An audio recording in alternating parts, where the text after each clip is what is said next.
Irvo Otieno's brother, Leon Ochieng, and the family's lawyer, Ben Crump, join us now. Gentlemen, thank you so much for talking with us, especially at this difficult time. Leon, your family fought for this video to be released. What was going through your mind today as the entire world saw the footage? It was deafening. It's loud. For 11 minutes to sit there and watch it, and just to imagine exactly what his body was going through.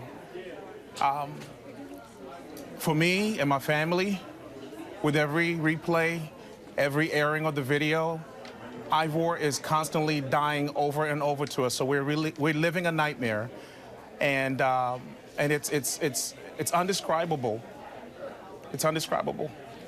I can imagine. As we watch that video, one shocking element is the number of people in the room as this is happening. The people directly involved have been indicted, but what do you say to those who witnessed these events and didn't do anything to stop it? I think all of them need to be charged.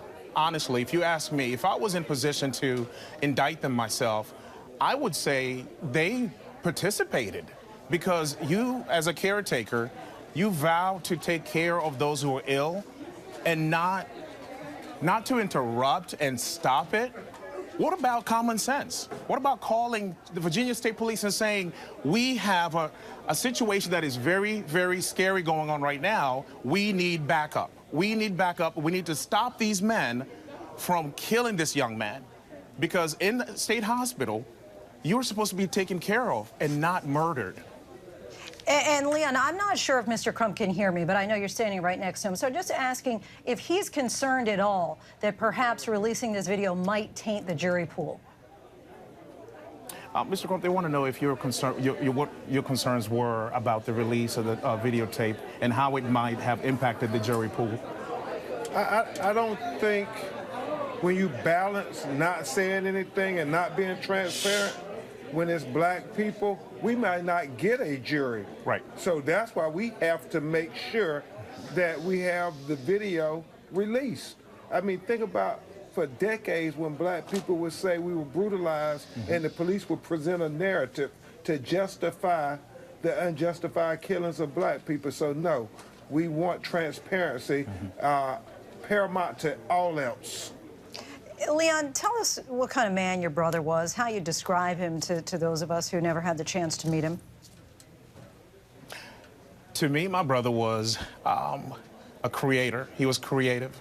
He often was writing his music. The last conversation I had with my brother was we were planning to do a family beach trip for my birthday. And he's the kind of guy that he'd have a sandwich, and instead of eating all of it, he would say, do you want a bite?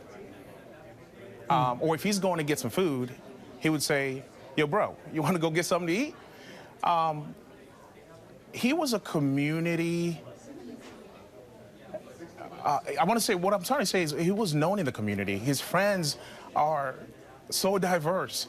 His involvement in the community goes back to being a leader at the Leaders Club of the local YMCA in Tuckahoe, Richmond.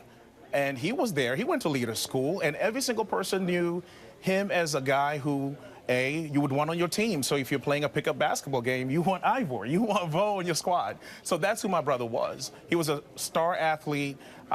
He was loved by everyone in the community, but he was battling with his mental health, and he was trying.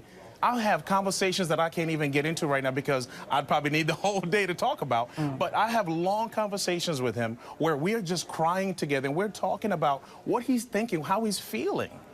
He cared about his health, and he wanted to go to the hospital to get help. He didn't want to get in a squad car because he could tell the difference between a squad car and an ambulance. Right. Squad car, you're going to jail. Ambulance, you're going to the hospisptal. But that should have never happened to him. Of course not. And if you can just ask one more question, I'm sorry about this, to Mr. Crump.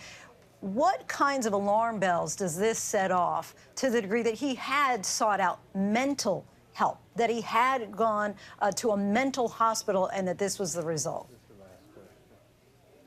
I'll say exactly what my mother said, and we're very transparent and consistent with our story. All systems failed Irvo Otieno. It starts with the local government. It starts with the hospitals.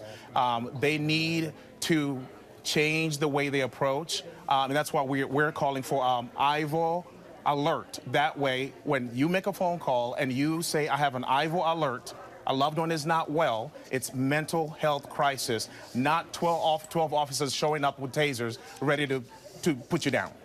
Leon Ochieng, Benjamin Crump, we thank you both so much for talking with us. We'll keep in touch with you as the investigations progress.